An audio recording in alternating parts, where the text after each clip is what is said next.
de l'esprit, attriste l'homme et produit la repentance. Et comme une épée, elle le fait aussi couler. Bonsoir chez vous, chers internautes, chers téléspectateurs de MCR TV. Nous nous retrouvons donc ce soir autour de la parole de Dieu, prêchée, enseignée par le docteur Clide Mundanga, qui est dans ce studio. Docteur, bonsoir. Bonsoir frère Alain, bonsoir frère Richard. Bonsoir docteur Clide Mundanga. Et bonsoir à tous nos téléspectateurs ainsi que les internautes. Vous avez compris que nous sommes avec le frère Richard Josué pour la présentation de cette émission. Docteur, la fille d'Abraham, elle est courbée depuis 18 ans par un fait de l'ennemi, devrais-je dire. Satan a courbé une fille d'Abraham pendant 18 ans.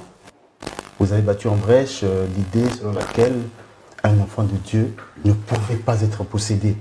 La Bible elle-même nous a parlé par le Seigneur Jésus-Christ lui-même. Docteur, nous voulons continuer dans ce sens s'il est vrai, mais au préalable, il y a une sœur qui est intervenue depuis Ngoyo. Elle a un souci, elle est perplexe, elle est perturbée parce que on lui a dit, non, elle a suivi une émission plutôt, un serviteur de Dieu aurait répondu à une question selon laquelle ce serait un péché que de s'embrasser devant le maire, mais plutôt ce serait faisable dans l'église pendant le mariage.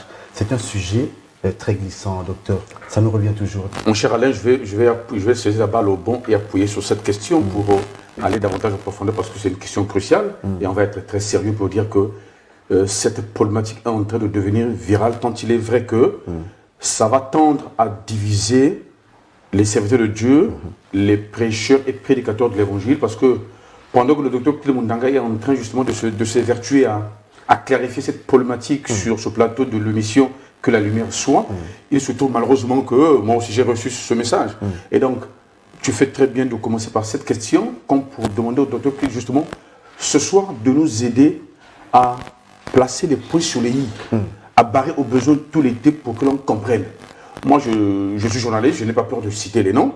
Il s'agit du révérend Francis Chinona, qui est un ami, un puissant prédicateur de l'évangile de la place, qui est d'accord pour dire que devant le maire, devant les autorités dites d'état civil, celles devant lesquelles nous passons pour célébrer nos mariages, pour que nos mariages soient reconnus, le révérend Francis Chinona estime que l'on n'a pas le droit de s'embrasser devant ces autorités-là. Par contre, on est en droit et en liberté de s'embrasser cette fois-là devant l'église, au sein de l'assemblée, pendant ce que l'on appelle entre guillemets par célébration nuptiale, mariage religieux. Or, il se trouve que ça contredit tout ce que le docteur Clide Mundanga est en train de nous dire sur ce plateau au cours de cette émission, depuis que nous avons commencé cette problématique du relèvement de la fille d'Abraham. Alors, dans ce package, révérend Clide Mundanga, qu'est-ce qui se passe? Qui doit-on croire désormais? Révérend Francis Chinona ou docteur Clide Mundanga?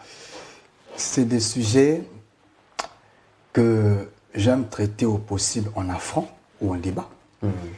Parce qu'il n'est pas bien de dire sa pensée à la place des Écritures. Je ne l'ai pas suivi, mais je ne sais pas s'il a cité ne serait-ce qu'un seul verset dans ce qu'il a dit. Je ne sais pas. Pourquoi vous parlez de citer un verset? Parce que ce n'est pas scripturel. Écoutez, si on commence à dire aux enfants de Dieu qu'il est bénin de s'embrasser au culte, pendant le culte, je ne sais pas si on a encore le bon sens. Je ne sais pas si on est encore pudique. Surtout qu'il n'y a pas un verset. Les embrassades relèvent de l'intimité. Et lorsque l'intimité sort du cadre intime, ça devient impudique. Publiquement impudique. Publiquement impudique, c'est comme dire aux couples parce qu'ils sont légalement mariés qu'ils s'embrassent dans une salle de classe. C'est pas normal. Est-ce que et vous direz peut-être que c'est juste symbolique? Non, écoutez. D'abord que ce n'est pas écrit. Lisons d'abord un texte. Lisons un texte. Et Philippiens 3.3. Philippiens 3. Alors je vais rapidement retrouver la version électronique pour aller plus vite. Philippiens 3, pendant 2 à 3. Philippiens. Voilà, je suis à la page. Philippiens, donc, l'épître de Paul aux Philippiens, chapitre 3. Verset 2-3. À partir du verset 2. Nous lisons donc la parole du Seigneur. Amen. Prenez garde aux chiens, prenez garde aux mauvais ouvriers, prenez garde aux faux circoncis. Car les circoncis, c'est nous qui rendons à Dieu notre culte par l'Esprit de Dieu, Notre culte par l'Esprit de Dieu. qui nous glorifions en Jésus-Christ Uh-huh. et qui ne mettons pas notre confiance en la chair. S'embrasser est charnel. Ici, on montre que le culte se fait par l'Esprit et se fait pour glorifier Jésus-Christ.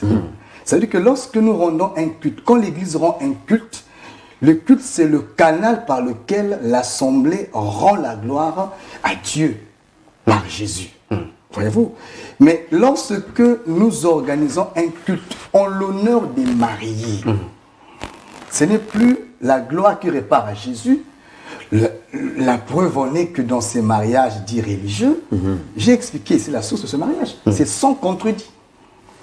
C'est sans contredit que le mariage dit religieux est né de l'Église catholique. C'est sans contredit. Et rien à voir avec la foi biblique.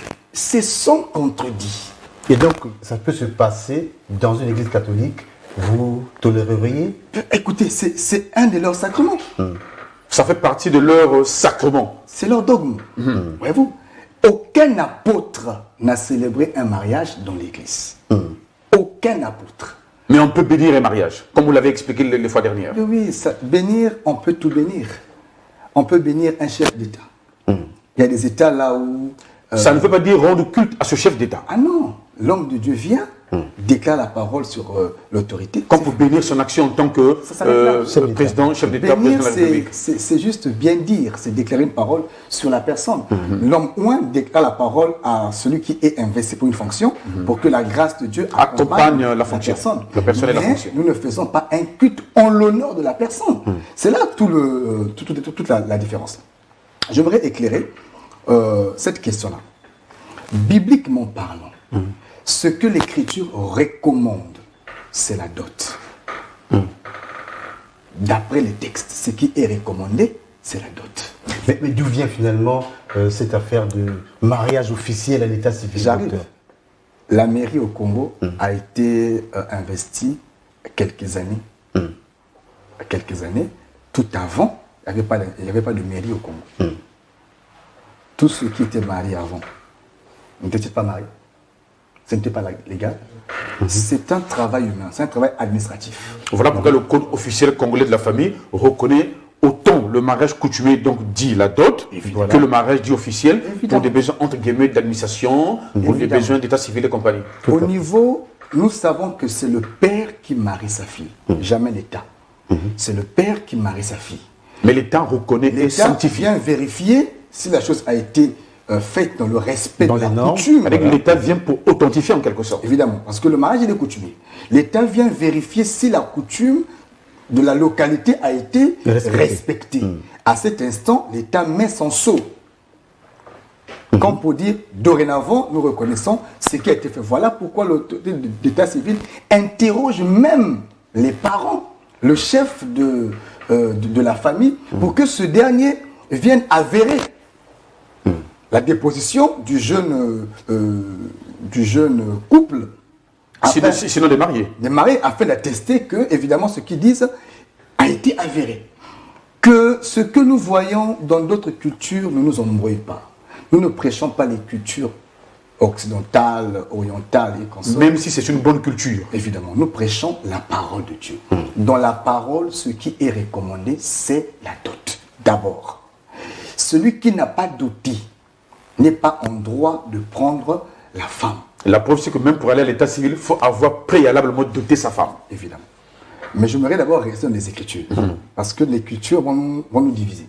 Ce qui se passe au Congo ne se passe pas forcément en Angleterre ou en France. Mais si on reste dans les textes qui est notre constitution, Ça on sera pourra universel. au moins s'accorder, parce que la parole de Dieu est universelle. Merci beaucoup, frère Richard. Nous disons que ce que l'Écriture recommande, c'est la dot. Dans les Écritures, on appelle ça le prix de la femme. C'est la dot. Une fois la dot est versée, quand Jacob verse la dot, il prend la femme. Une fois la dot est versée, le père qui a la compétence de marier sa fille prend la fille, rend le témoin donc Alors, le mari. au marié. Quand le marié prend la fille, ça devient sa femme. Déjà. Déjà. En Israël même, la nuit de noces était consommée même la nuit. Parce qu'il fallait vérifier. Il y avait une autre étape de la dot. Pour s'assurer de la virginité de la future épouse. Il fallait vérifier. Voyez-vous, tout ce qu'on prêche, ça n'a rien à voir avec le texte. Quand nous repartons dans l'historique des Écritures, avec le peuple hébreu, après que la dot soit versée, pour que tout soit validé, il fallait passer à l'exercice du coït. L'homme devrait découvrir, vérifier si la fille était vierge. Ça veut dire qu'on consommait le mariage. Une fois consommé, les tantes et les parents venaient récupérer le drap, vérifier si le sang a coulé comme preuve de la fidélité et de la virginité. Tout à fait. Voyez-vous? Après, pouvaient s'en suivre les célébrations. Voilà, les célébrations. Ça veut dire que ce que nous faisons aujourd'hui, c'est culturel. C'est pas biblique. Or qu'à l'époque, ça se passait dans le secret. Dans le secret.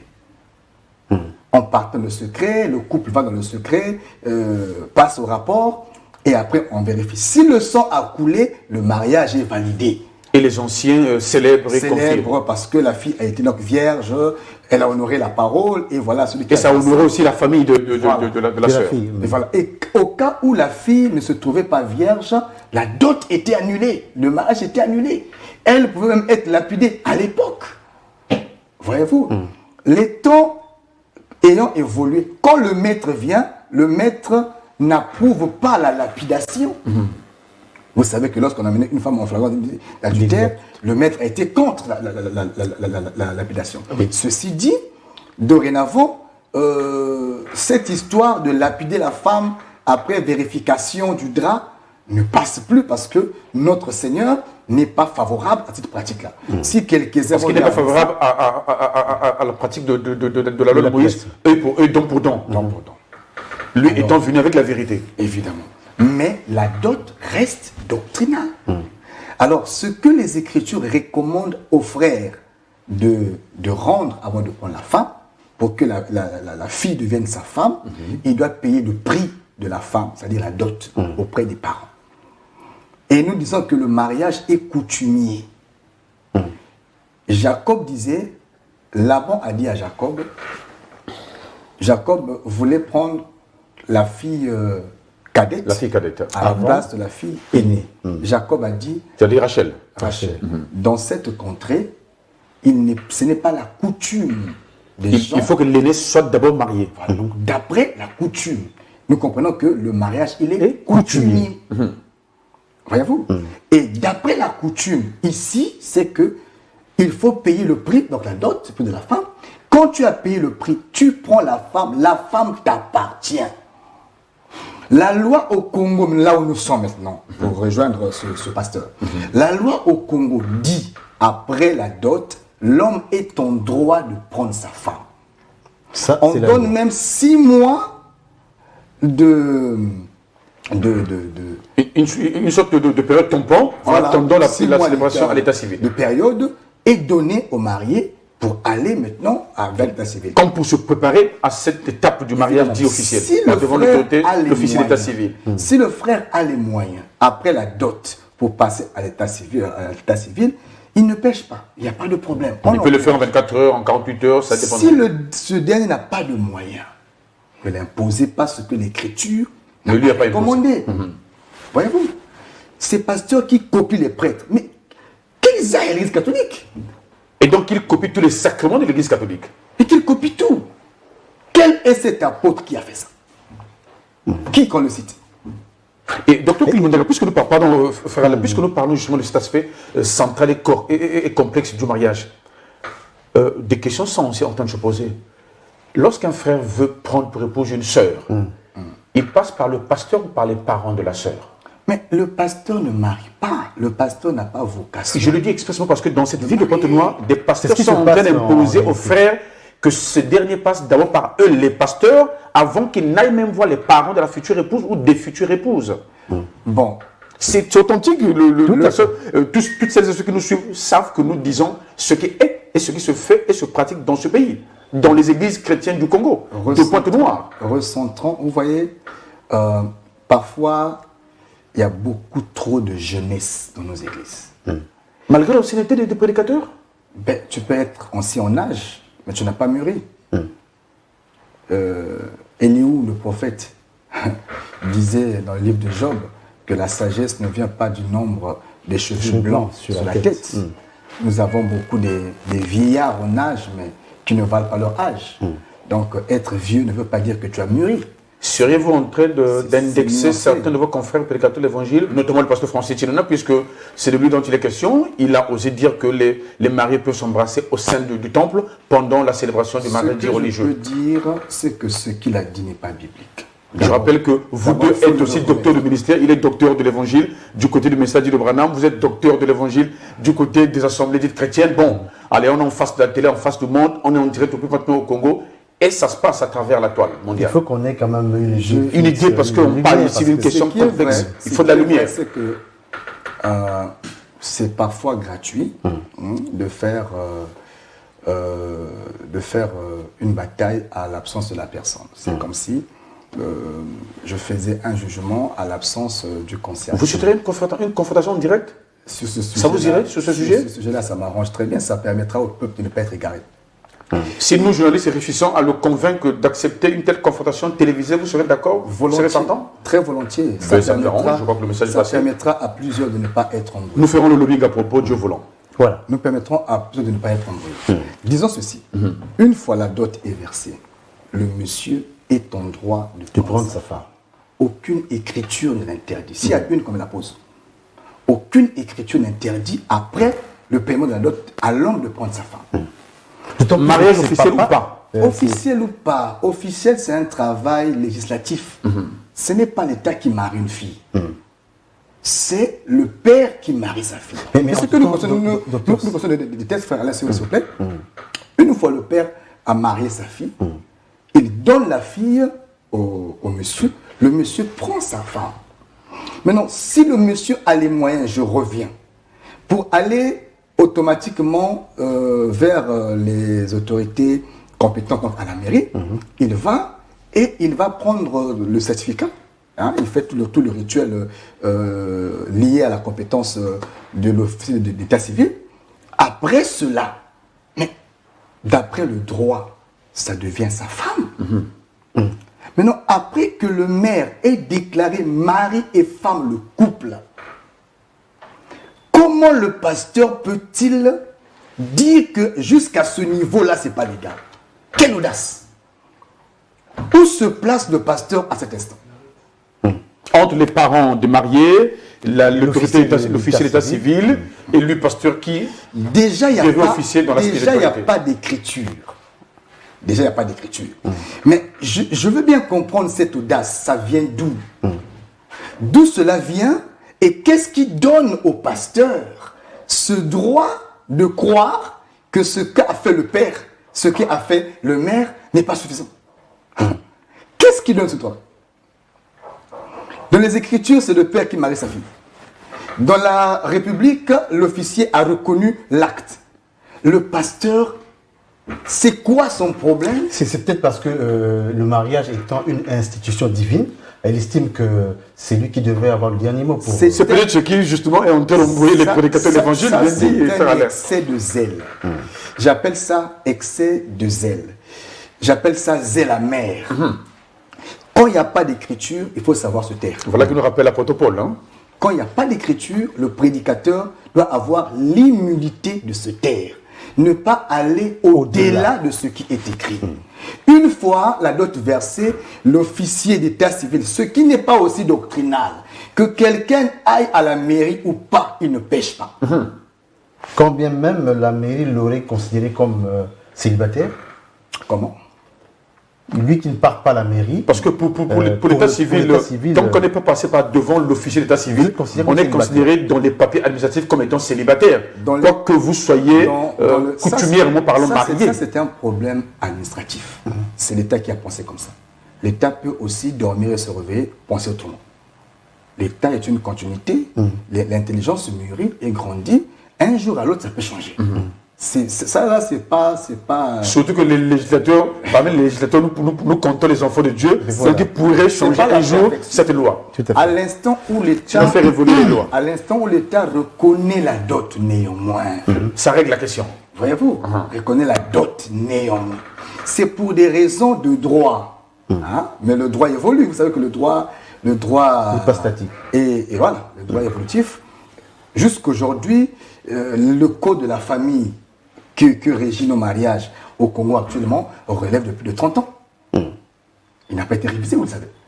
Ça veut dire que la société ayant grandi, un jour peut-être que ça pourra porter les autorités compétentes à penser à revisiter. La preuve, ça pourra changer avec la permission du révérend, la preuve c'est que dans les sociétés dites occidentales, on a légiféré sur les mariages dits homosexuels, Voilà. sur le mariage pour tous. À une époque, jamais on n'aurait imaginé que des homosexuels soient officiellement et légalement mariés en France. Désormais, ça passe en France et pas seulement, dans plusieurs pays occidentaux notamment. Le droit à cause de cette évolution du droit. Évidemment, le droit est évolutif. Donc, on ne va pas prendre le droit comme témoin dans les Écritures. On ne prendra pas le droit humain comme témoin dans les Écritures. Mais prenons les Écritures pour prêcher la pensée de Dieu. Dans la pensée du Seigneur, nous disons que la dot est l'élément recommandé par Dieu. Une fois la dot est versée, maintenant, l'Écriture ayant dit que nous avons le devoir de respecter César, dans le cadre du respect envers César, dans le cadre du respect des autorités, et les autorités ayant établi la norme du mariage religieux, du mariage officiel d'État, à cet instant, nous partons vers l'État pour respecter l'État. On leur dit, bon, on a réglé au niveau de la famille, nous venons par devant vous, l'autorité. Comme l'Écriture nous recommande de respecter les autorités établies. Là, c'est sans contredit. Comme c'est l'autorité qui a disposé la mesure, nous partons vers l'autorité pour être en règle avec l'autorité. Sinon, depuis la dot, on est en règle avec Dieu. Déjà. Maintenant, on va vers l'autorité pour ne pas qu'on soit... comme disait le maître, il faut faire ce qui est juste. Il faut faire ce qui est juste. Ce qui est juste. Donc là, on va pour faire ce qui est juste. Maintenant, à l'église, l'homme de Dieu a simplement la mission de bénir. Et non de répéter ce que le maire a fait. Ça veut dire qu'on nous fait perdre du temps, de l'argent lors des célébrations des mariages. Du temps, c'est rituel. Docteur, le cap c'est rituel. Vous voyez un pasteur qui emmène le couple d'abord, qui fait ôter les anneaux. Donc on retire encore les anneaux qui ont été portés à la mairie. Vous voyez, à cet instant, il fait déshonorer César au peuple. Donc il déshonore l'officier d'état civil, l'autorité d'état civil. C'est pas respectueux déjà. Et il vient faire ce que le maire a déjà fait. Et il dit même, qui est contre ce mariage? Pasteur, est-ce que tu es sérieux? Le père a donné sa fille. Le maire a autorisé. Tu viens encore poser des questions du genre qui est contre le mariage. Qui es-tu, pasteur? Non, non, pas. Ça, c'est un excès de pouvoir. C'est un excès de zèle. Il n'est pas de ta compétence de poser de telles questions.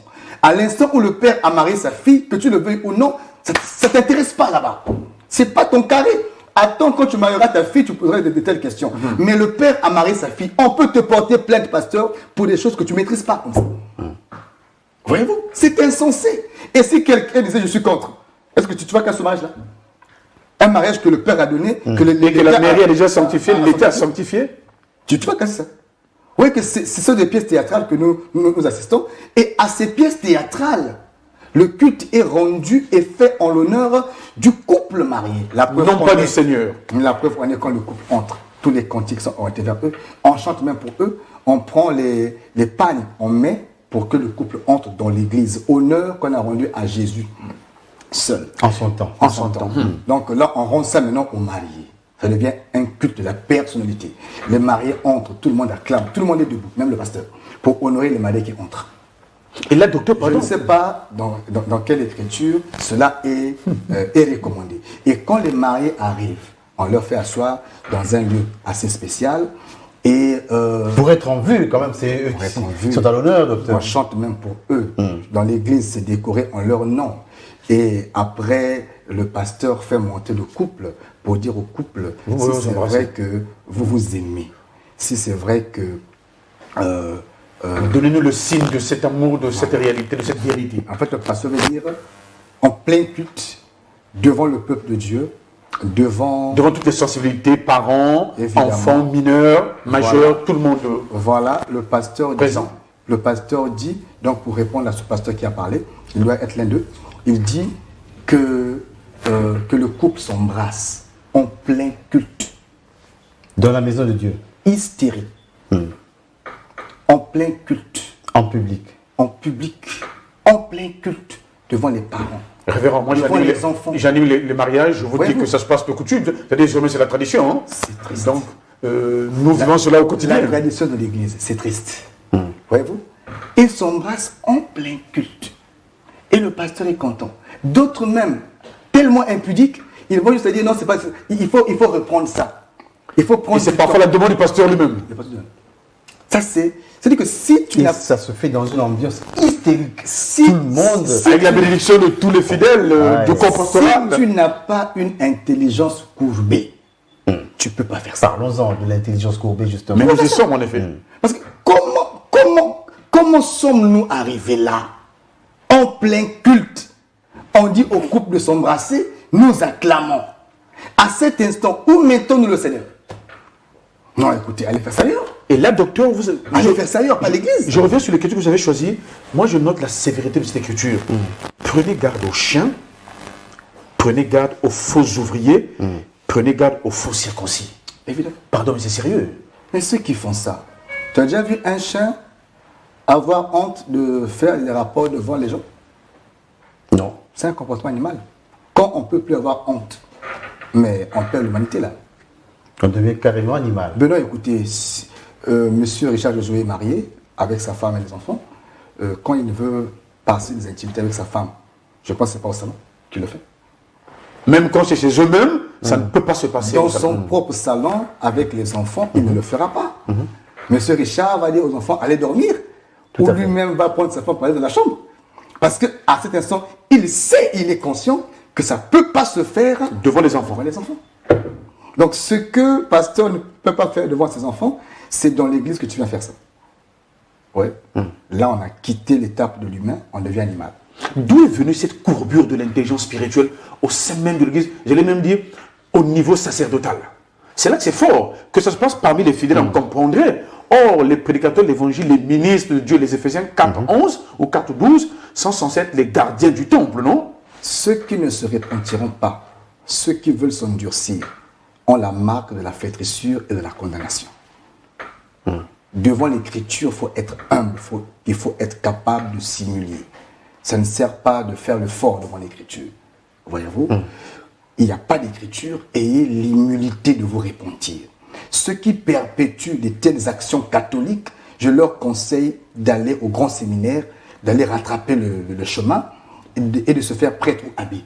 Laissez la prédication aux prédicateurs qui peuvent encore éclairer le peuple. En fait, on va dire la prédication de l'Évangile, hein, pour être De plus précis. l'évangile, voilà. Laissez-nous faire des cultes, allez faire les messes. Parce que nous voyons qu'ils sont bien qualifiés pour faire les messes. Laissez-nous faire des cultes. Parce que ce genre d'action, non seulement nous mettons sur le joug des disciples, sur le cou des disciples, un joug dont le Seigneur leur avait déjà franchi. Mais nous prescrivons ce que l'Écriture, ce que Dieu ne nous demande pas de prescrire. Le mariage n'a pas commencé aujourd'hui. Voyez-vous? Donc, nous voulons dire que laissez le sacrement catholique aux catholiques. Vous avez critiqué les catholiques, non? Vous leur avez qualifié de la bête, non? De la grande Babel. Mais pourquoi prendre leur pratique?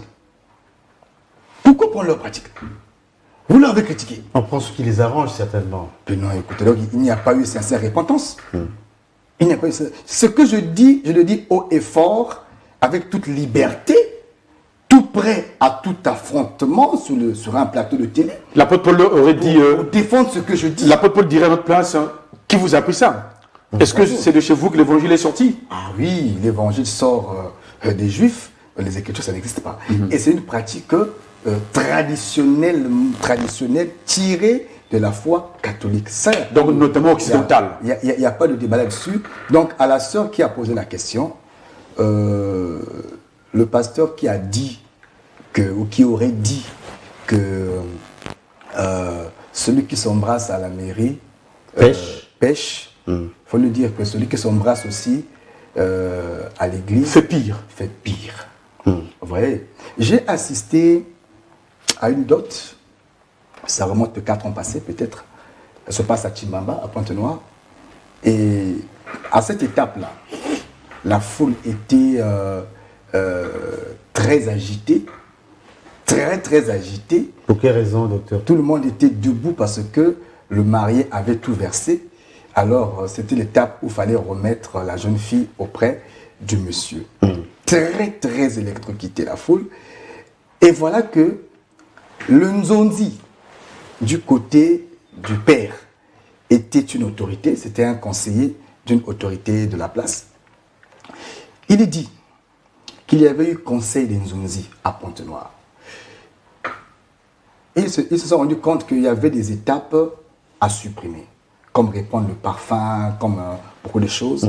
Parmi ces étapes, ils ont mis en étude la question de s'embrasser en public. Et ils se sont dit que ça ne relève pas de nos coutumes. Chez les Bantous, on ne s'embrasse pas bien en sûr. public. Ça veut dire qu'on a copié ça quelque part. En tout cas, pas chez les Bantous. Pas chez les Ça ne Bantous. vient pas des Bantous. Ça ne fait pas des Bantous. Si seulement le mariage est coutumier, dans nos coutumes, ça ne se fait pas. Alors, ils se Pour le respect justement des aînés et de toute l'assistance. Ils se sont dit, nous passerons outre cette étape. J'étais plus que heureux. Tout à fait. Rassuré quand même de constater que Non. nos traditions ont quand même conservé certaines valeurs. J'étais content. Il y a encore des Nzonzi qui trouvent le plaisir en ça pour faire plaisir à la foule. Mais j'ai aimé ce temps-là.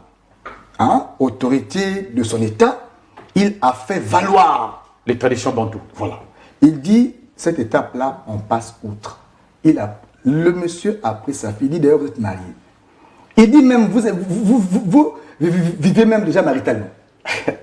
Donc pas besoin de venir Faut faire pas les choses nous devant embrouiller le Il ne faut pas public. nous embrouiller ici, les papas sont là, les aînés sont là. C'est pas Et ça confirme le côté positif de certaines de nos traditions que vous avez dit dans l'une de nos anciennes émissions. Évidemment, ce mariage s'est passé. La foule a, comme toujours, hein, la foule n'a pas de tête. La foule a fait ce qu'elle voulait À faire. réclamer, à vouloir réclamer. C'est passé comme ça. Et quelques jours plus tard, je vais donc accompagner le couple à la mairie. Le maire dit, cette étape n'est pas obligatoire. Ça relève de la volonté Des mariés. des mariés. S'ils veulent s'embrasser, ils peuvent le faire. S'ils ne veulent pas aussi, En tout cas, on oblige lui, rien. autorité d'état civil, il aura il y a même son cette métier. possibilité du couple de voir le maire avant la célébration du mariage Oui. et faire cette demande-là, cette demande. comme vous demandez Il n'y aurait pas de- à l'officier que nous n'aurons pas besoin de le faire pour le respect justement. La loi ne Église. dit pas ça, ne recommande pas ça. Mais cette pensée impudique qui vient de la cité veut emporter sur la loi et sur eux les coutumes et traditions. Et on appelle ça, entre guillemets, tradition, alors que ce n'est même pas traditionnel. Alors je me suis dit, si un chef coutumier, si Un Nzonzi. un Nzonzi, Avoir une telle sagesse. un conseil des Nzonzi qui n'ont pas peut-être la même connaissance des Écritures que nous, peuvent avoir cette sagesse, Donc ils ne sont pas ministres de l'évangile. s'ils peuvent avoir cette lecture de la pudeur, je suis fort étonné que les prédicateurs de ce siècle ne voient pas ça. Je suis fort étonné. Et je le dis sans honte ou sans risque de me tromper, c'est impudique. Et ceux qui le font sont impudiques. Donc désormais nous noterons que, Et les impudiques n'hériteront pas le royaume. désormais nous noterons que, selon l'écriture, et tenant compte de l'érudition du révérend Claude Mundanga sur ce plateau de l'émission Que la lumière soit, pour ce qui est des questions relatives au mariage, notamment de la dimension célébration, on ne peut pas s'embrasser par devant le corps ecclésiastique, encore moins les frères et sœurs, c'est-à-dire pas au sein de l'Assemblée, parce que déjà, le mariage religieux n'est pas scripturaire, n'est pas biblique. Frère Richard, Désormais. transportons la chose. Après le culte, deux frères légalement mariés s'embrassent devant l'église. Quelle sera la réaction du pasteur? Et qui sont déjà mariés. Hein. Ah, faut donc leur poser la question, docteur. Quelle sera la réaction du pasteur? J'extends juste la pensée. Comme disent les Anglais, that is the question. Voilà, j'extends la pensée. On est en plein mariage, les couples légalement mariés, réponse à leur mariage, eux aussi s'embrassent dans l'église. À quoi ressemble la salle de l'église? À un cinéma, à un Eux théâtre. sont en droit de le faire. Sachant que surtout qu'ils sont déjà bien mariés, bien mariés. et reconnus comme tels. Ah. Eux aussi disent que non, en tout cas, on se souvient, alors on fait aussi. Souvenir ou pas souvenir, donc ils ne sont pas à l'honneur à ce moment-là. Comment? C'est pas eux qui sont On leur dira que non, vous n'êtes pas l'honneur, laissez Non. plutôt l'honneur à ceux qui venaient ou qui viennent de se marier. Être à l'honneur ne veut pas dire s'embrasser. Ils ne sont pas à l'honneur quand ils s'embrassent. Non, très loin de là. Ils sont à l'honneur parce qu'on leur vénère. C'est tout. Maintenant, si un couple le faisait parce qu'ils sont légalement mariés, vous allez voir que ça va ressembler. Mais on va y arriver un jour. Parce que le péché entraîne le péché. On va y arriver un jour. Et ce sera du théâtre. C'est déjà une pièce théâtrale ce qu'on voit. C'est déjà une pièce théâtrale. Ah, le pasteur dit non, qui est contre? Qui est pour? Il sait lui-même que si quelqu'un est pour et quelqu'un est contre, on va le chasser de l'église. En tout cas, nous pensons que je viens de retrouver le nom de la sœur qui avait posé la question. C'est la sœur Vina. Et elle posait la question depuis le quartier Mbouyo. Et Sœur donc, Vina, ne sois pas perplexe. elle était confuse quant au Ne fait sois que... pas confuse. Et dans la question qu'elle a envoyée sur Internet, elle a précisé que le révérend Francis Tuna répondait justement à des questions posées par des jeunes à la télé aussi. Et donc, elle était confuse et elle ne comprenait pas à quoi s'en tenir, sachant qu'elle était en train de suivre aussi l'émission que la J'ai lumière soit. donné un verset pour ne pas montrer dire que le culte doit se rendre en l'honneur et dans la gloire du Seigneur. Je suis sûr que cet exposé-là n'a pas de verset biblique. Ça dépend que de la tête qui a dit ça. Et c'est à la mode aujourd'hui. Le prédicateur pense qu'il peut remplacer un verset biblique. Ouais. C'est à la mode aujourd'hui. Le prédicateur de l'évangile. Son grand nom est suffisant pour remplacer un verset biblique. Or, c'est triste aujourd'hui. tout prédicateur de l'évangile doit parler en Les leaders fonction. d'opinion, docteur, on ne C'est devait triste. pas dire n'importe quoi. Justement, les prédicateurs de l'évangile sont des véritables leaders d'opinion, c'est clair. Je vous dis qu'aujourd'hui, Cela s'entend. aujourd'hui, le prédicateur pense qu'il est libre de dire ce qu'il arrive à la tête. Versé ou pas versé. Même s'il n'a pas une écriture qui sous-tend et soutient ce qu'il dit. Mais écoutez, vous avez les prédicateurs qui se mettent en soutane aujourd'hui avec un verset biblique. Mais la soutane n'est qu'un boubou, non? Ça dépend d'eux. Mais là aussi, le révérend vous dira, mais docteur Clint, ce n'est êtes en qu'un veste. boubou. Vous êtes en Vous êtes en veste, veste, non? docteur. Pourquoi vous êtes en veste? Vous savez, quand on Il y a des jours où vous êtes en cravate, d'autres non. quand on parle de soutane, avec, Qu'est-ce que ça cache comme réalité? avec croix, avec Vous voulez nous parler d'un certain apparat particulier, quoi. Pas forcément un boubou, parce que nous avons les boubous africains. Si on est en djambala, ou comment on appelle ça, en style ouest-africain. nous savons d'où ça vient. Le vêtement sacerdotal d'Aaron est très différent des soutanes que nous voyons. Vérifiez dans le vêtement sacerdotal d'Aaron, il n'y avait pas de soutane. Lisez le texte. On parle de l'éphod, on parle de la robe, on parle de la tchar, on parle du pectoral, on parle de la tunique, on ne parle pas de la soutane. Docteur Clément, puisque nous parlons justement du relèvement de la fille d'Abraham, c'est l'occasion pour clarifier cette situation relative justement à l'habillement. Un ministre de Dieu est censé s'habiller comment? J'ajoute un élément. Ajouté à la soutane, on met son bonnet rouge, violet, consort. Parfois bleu, nous en voyons des couleurs d'ailleurs. Hein. Sur la tête. Mais c'est pas n'importe quelle couleur que l'on Peu met. importe. C'est tout de même le choix des couleurs aussi. Même le choix des peut être couleurs. équivoque, hein. Tout à fait. Ça pose question quand même. Peu importe. Il a sa soutane et écoute, comment on dit ça. Et il est tout fier et tout heureux. Ça devient la mode. Hein. Quelques 30 ans passés, encore 20 ans passés, on a critiqué ça. Sérieusement. Même sur les plateaux des émissions que ça a vous même animiez à été l'époque. Ça a même été des sujets qui ont conduit les églises à naître. À partir de ça. Il y a des églises, Ça divisait des églises. il y a des églises qui sont nées sans vocation, juste à cause de ça, sans sortir. Alors, aujourd'hui, on est surpris de constater que les mêmes qui ont critiqué retournent aveuglement sur les mêmes choses. Qu'ils ont Donc, critiqué. Apparemment, ils n'étaient pas bien convertis. Puisqu'ils retournent vers leur vomissure. C'est pas Après tant de ministère, c'est pas étonnant qu'on parle de chiens. L'apôtre Paul dit,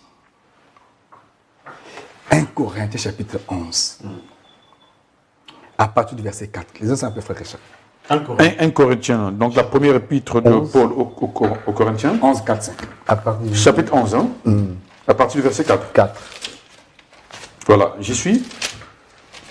Tout homme qui prie ou qui prophétise, la tête couverte, déshonore son chef. Ok, on peut déjà s'arrêter là.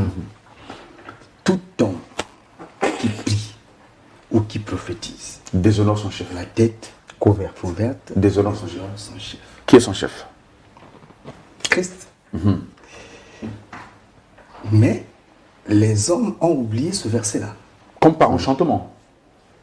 certainement. Mais c'est comme si on ne fait pas tellement attention C'est à l'existence de ce verset. cette façon liberticide de faire les choses sans dépendre des Écritures.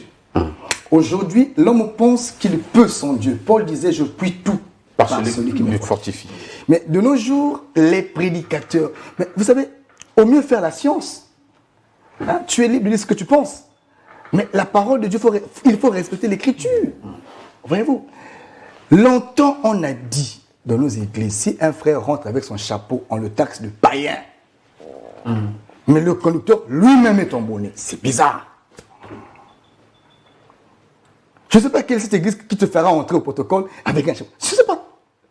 On te dit, frère, enlève. Mais lui-même, sur l'autel, il met ça. Est-ce qu'on essaie de lui? On finira bientôt par prêcher avec la casquette sur la tête un jour. Oui. Ça va finir par arriver. Cette allure, ça va finir par Avec arriver. les boucles d'oreilles et tout cela, ça va arriver.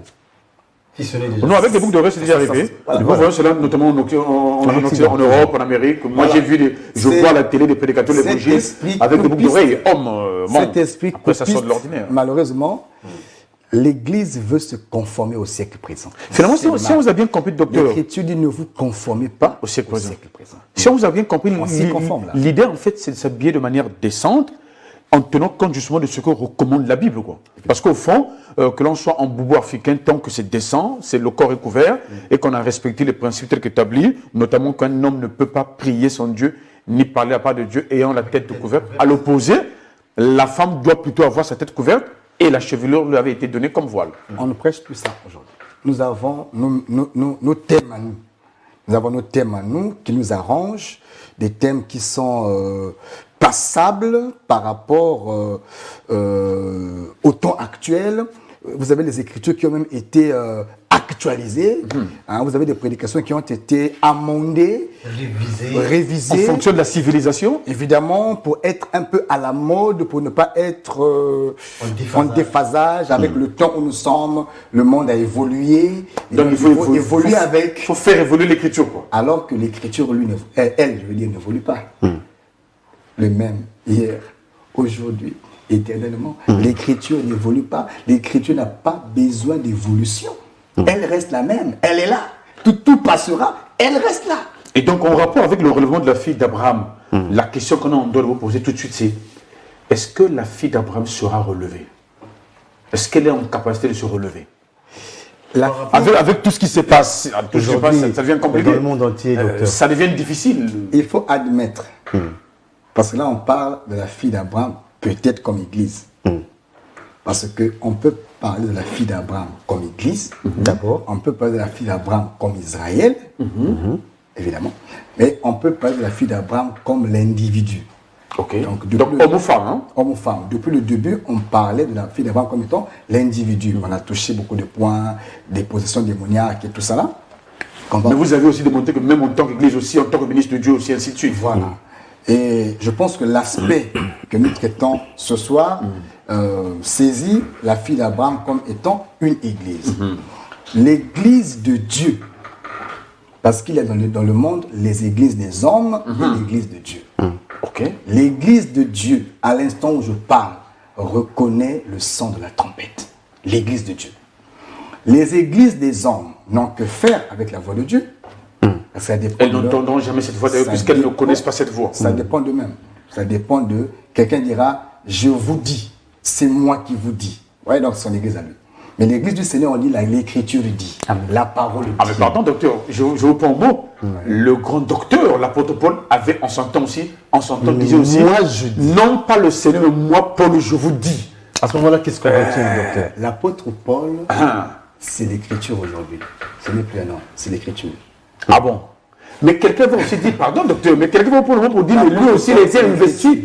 Mais quelqu'un vous dira, docteur Kilmundanga. Mais de la même manière que l'apôtre Paul avait été investi par l'Esprit pour parler de cette façon et de cette manière-là, un homme aujourd'hui aussi, ou même une femme dirait aussi que, moi aussi, à l'instar de Paul, je vous dis, sous inspiration du Seigneur, vous direz quoi? Ce que Paul dit, Oui. en engageant sa personne, il n'en fait pas une doctrine, mais il en fait un avis. Il faut bien lire les textes. Quand Paul parle de 1 Corinthiens 14, il dit c'est pas moi, c'est le Seigneur.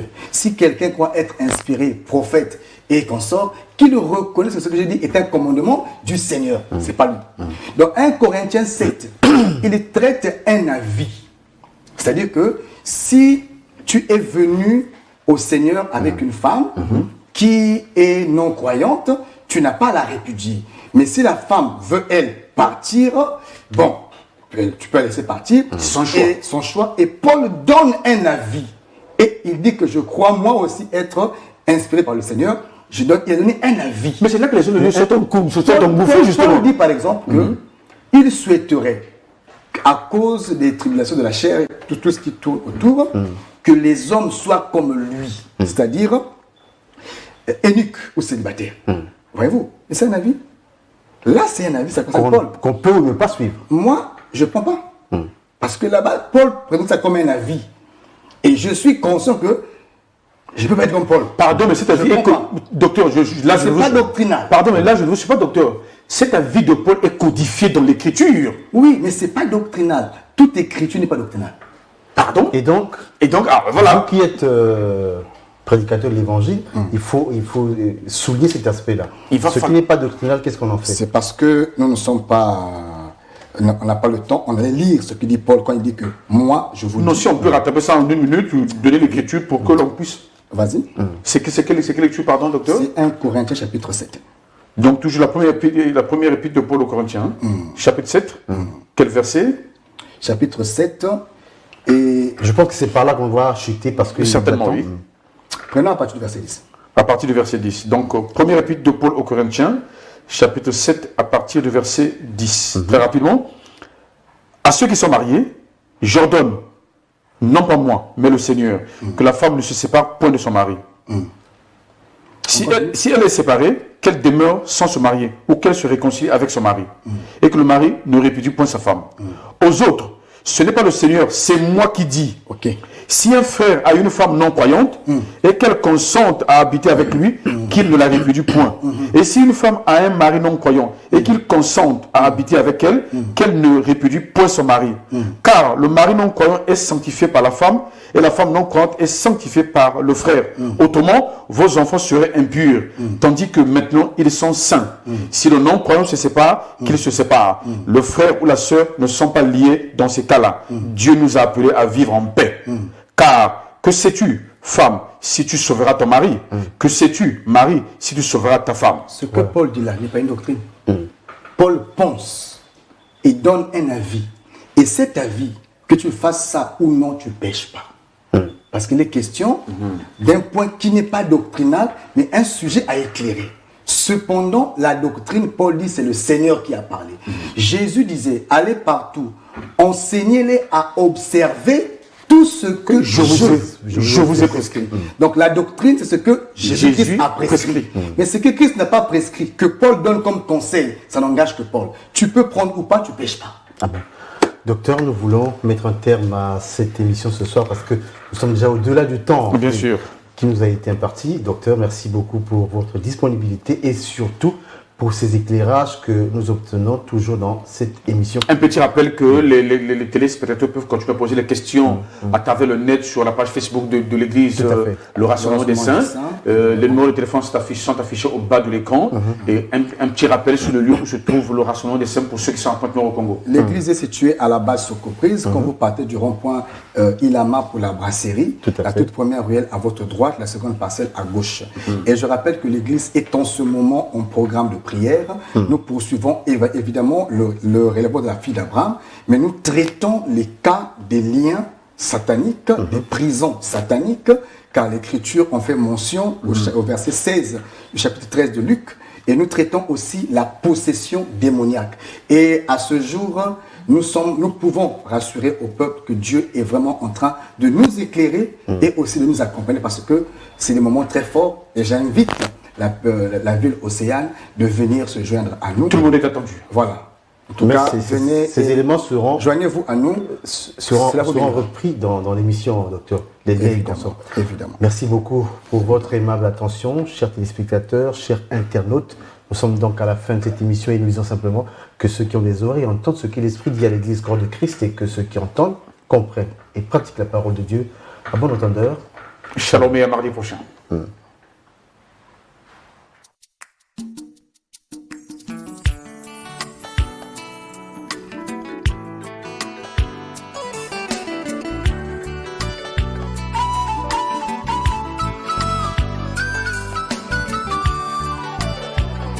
Ma Bible me dit que la parole est une épée. Quand elle pénètre, elle partage l'âme et l'esprit. Attriste l'homme et produit la repentance. Et comme une épée, elle le fait aussi couler le sang.